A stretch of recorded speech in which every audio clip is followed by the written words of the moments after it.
No.139.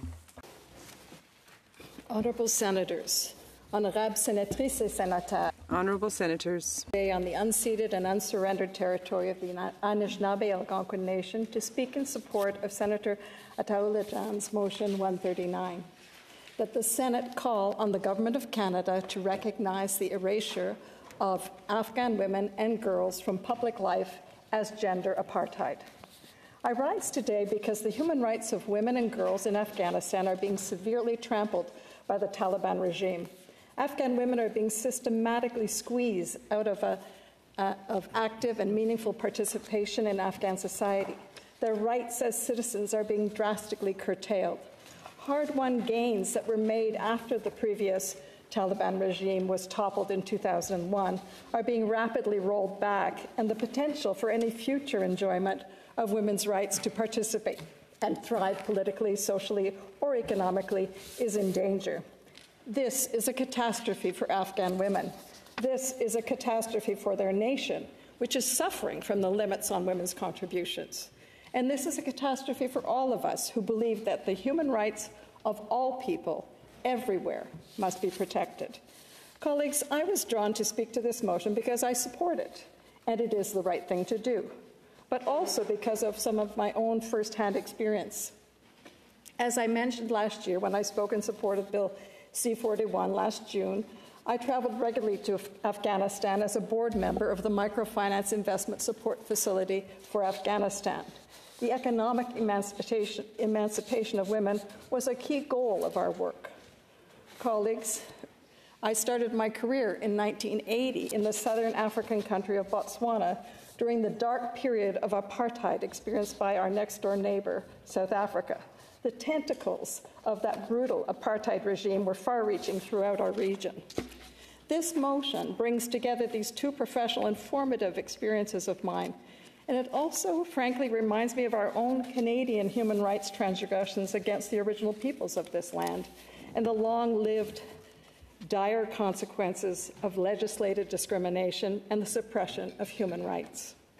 Honourable colleagues, the Universal Declaration of Human Rights was adopted by the United Nations General Assembly as Resolution 217 on December 10, 1948, at Le Palais de Chaillot à Paris.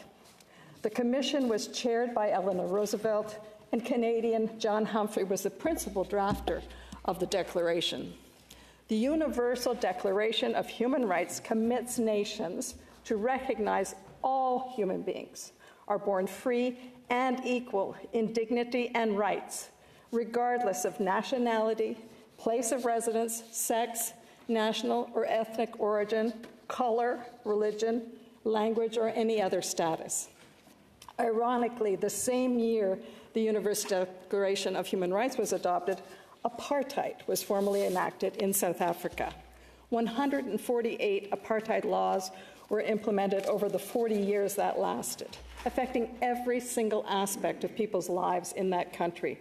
Whites put in place a system of white supremacy based on the exclusion of the majority black population. The apartheid economy was built on racially based privilege, exclusion, and segregation. Apartheid, meaning apartness or separate development, regulated virtually every aspect of black participation in the economy, residence and ownership, occupations, education and training, health and welfare, and enforcement was brutal.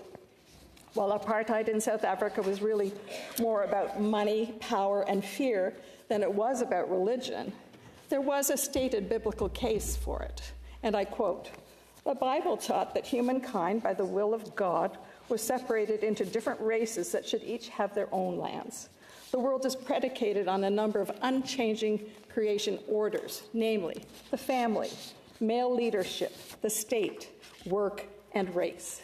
In South Africa, the divisions were white, black, colored, and Asian. In Botswana, we had an influx of South African refugees. All were there seeking safety. Some, like Lindelwa Ntangana, the woman we named our Botswana-born daughter Lindy for, were there pursuing professional careers they would have been shut out of in their own country.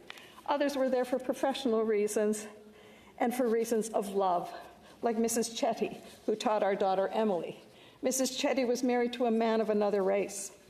Colleagues, when Nelson Mandela was freed from prison and became the first democratically elected president of the new South Africa, the broad and deep damages of the apartheid regime were not automatically reversed. In fact, many persist as challenges today. With the recent passing of former Prime Minister Brian Mulroney, we were reminded of Canada's leadership role in helping to bring other nations on board to end apartheid in South Africa. Now let's turn to the situation at hand in Afghanistan.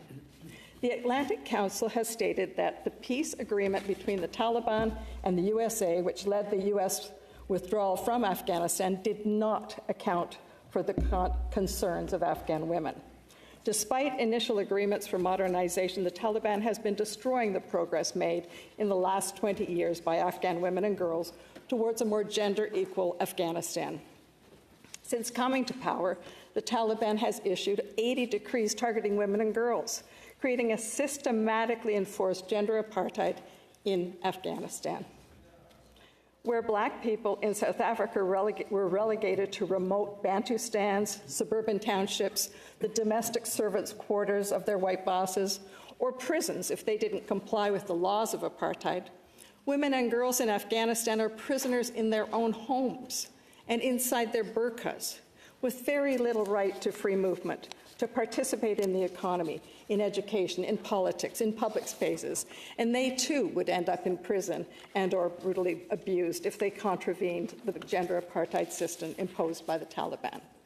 Honourable colleagues, the recognition that what is happening to women and girls in Afghanistan is in fact a form of apartheid is gaining support internationally. Article 2 of the 1976 International Convention on the Suppression and Punishment of the Crime of Apartheid, which responded to the situation in South Africa at the time, describes, and I quote, the inhuman acts committed for the purpose of establishing and maintaining domination by one racial group of persons over another racial group of persons and systematically oppressing them. These include A, denial to a member or members of a racial group or groups of the right to life and liberty of the person, and C, any legislative measures or other measures calculated to prevent a racial group or groups from participation in the political, social, economic, and cultural life of the country, and the deliberate creation of conditions preventing the full development of such a group or groups' basic human rights and freedoms, including the right to work, the right to form recognized trade unions, the right to education, the right to leave and return to their country, the right to freedom of movement and residence, the right to freedom of opinion and expression, and the right of peaceful assembly and association." End of quote. Colleagues, as you can see, there are stark parallels between the race-based apartheid of South Africa that this 1976 convention was responding to and the situation of gender apartheid today in Afghanistan.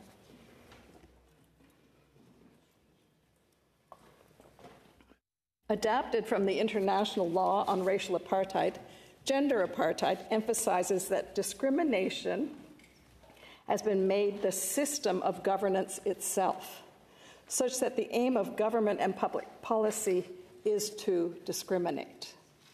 As with apartheid in South Africa, there's also a stated, yet disputed, religious rationale for the system of gender apartheid in Afghanistan.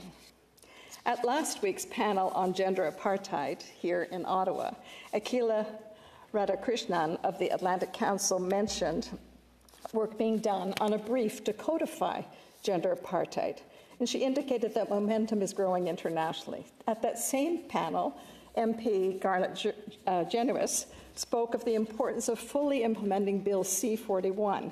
We now have humanitarian aid flowing to Afghanistan from Canadian NGOs, but the system is not yet in place for development assistance, which we know is sorely needed. MP Ali Al-Hassi spoke about our feminist foreign policy and our ambassador for women, peace and security as Canadian strengths in the face of gender apartheid in Afghanistan. Colleagues, when I look back on my own experiences in Afghanistan with the microfinance support facility for Afghanistan, for which Canada was the largest contributor, I think about the women who were taking out the microloans for their businesses at that time. In 2007, I remember visiting hardworking businesswomen in their beauty salons. And yes, the burqas hung on the hooks by the entrance. Those were still prevalent in those days, too. But women had the freedom to go to salons and also earn a living serving their neighbors by running those salons. Now we know salons are closed by decree of the Taliban, immediately wiping out places for women to connect with each other, and essential income and employment for many, many, many women. I remember visiting a Hazara woman with her thriving bakery business. I remember visiting the widow Bibi Gul, who had literally carved by hand a modest home out of rock, out of the Kabul mountainside, for she and her son to live in when they came back from living as refugees in Iran. Her $200 loan was used to import gold and silver threads from India to use in her embroidered badges for police and military. I wonder if Bibi and the women she trained are now shut down. Honorable colleagues, excluding women from the Afghan economy hurts the women. It is devastating for their families. And in a country with 70% of the population unable to even meet their most basic needs, it is a humanitarian disaster. It's a travesty. Colleagues, we know that Canada played an important role in standing with the majority black population of South Africa against their cruel perpetrators of racial apartheid injustices in that country. Today, we have an opportunity once more to stand against injustices, to stand with the women and girls of Afghanistan against the cruel Taliban perpetrators of gender apartheid in that country. Honorable colleagues, let's support the women and girls of Afghanistan by recognizing the severity of their plight, and let's urgently find innovative ways with our partners to support them to resist and put an end to these inhumane laws. Colleagues, on this theme, as we hear Speaker Gagne utter at the beginning of every Senate sitting, and I listened attentively today, may we serve ever better the cause of peace and justice in our land and throughout the world. Walalio, merci, thank you.